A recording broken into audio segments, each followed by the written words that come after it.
the so-called free trade agreements are not free trade agreements. In fact, to a large extent, they're not even trade agreements.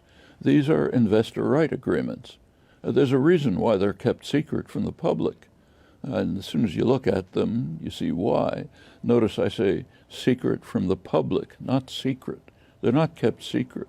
They're not secret to the corporate lawyers and lobbyists who are writing the detailed regulations, of course, in the interests of their constituents, doesn't happen to be the public of the world or their own countries.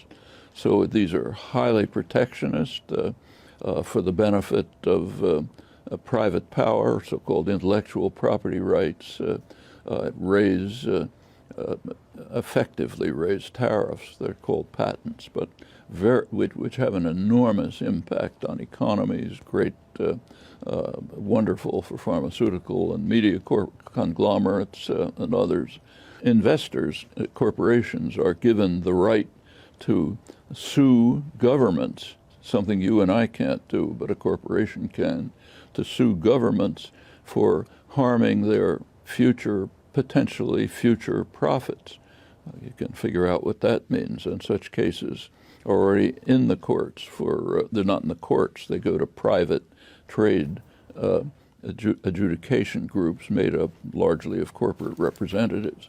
They're already going on with NAFTA, and we can expect more of them. There are provisions that undermine efforts at regulation, including, incidentally, regulation of environmental dangers. And rather strikingly, the phrase climate change does not appear in these 280 pages, which are illustrative of the whole structure.